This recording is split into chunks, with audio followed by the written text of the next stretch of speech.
Yeah, communicating with people. I mean, it's something that I think a lot about working in a think tank is actually how do we communicate our ideas? So there's a body of evidence and there's a body of science out there, but actually how do we take that messages and how do we popularize those messages? I mean, think tanks are about either influencing policy or achieving change directly with people. So in the work that we do that is much more public facing, we think a lot about messaging and communication. And I think the sort of things we need to do are to simplify without being simplistic.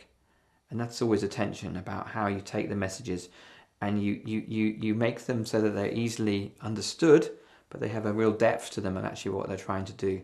And in a sense that, an example of trying to do that is the Happier Planet Index that we've done, which, one has a sort of snappy title that I can't claim to have come up with. And two is that it holds just 3 pieces of information, which is how long people live, how happy they are, and how many resources they use to get there.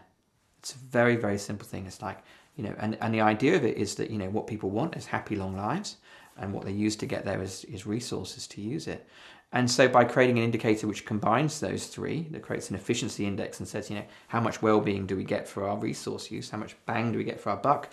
How many miles do we do per gallon? It's, it's an efficiency measure.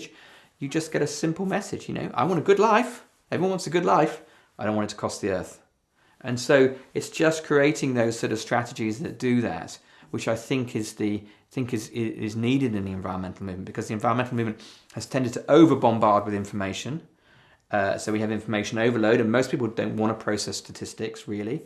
And secondly, we have an overemphasis on negative messaging, which appear to basically try to terrify people.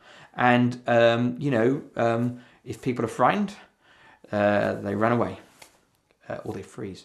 So, we don't need to frighten people. We need to encourage them we need to sell them a dream. We have a dream. We need to have a dream about where we want to go to. And I think that's not an easy task. And I don't have all the answers to what that dream should be. But in a way, we need to create what psychologists would call an approach goal, something people want to move towards rather than something just people want to avoid. So that's sort of how I think we should communicate.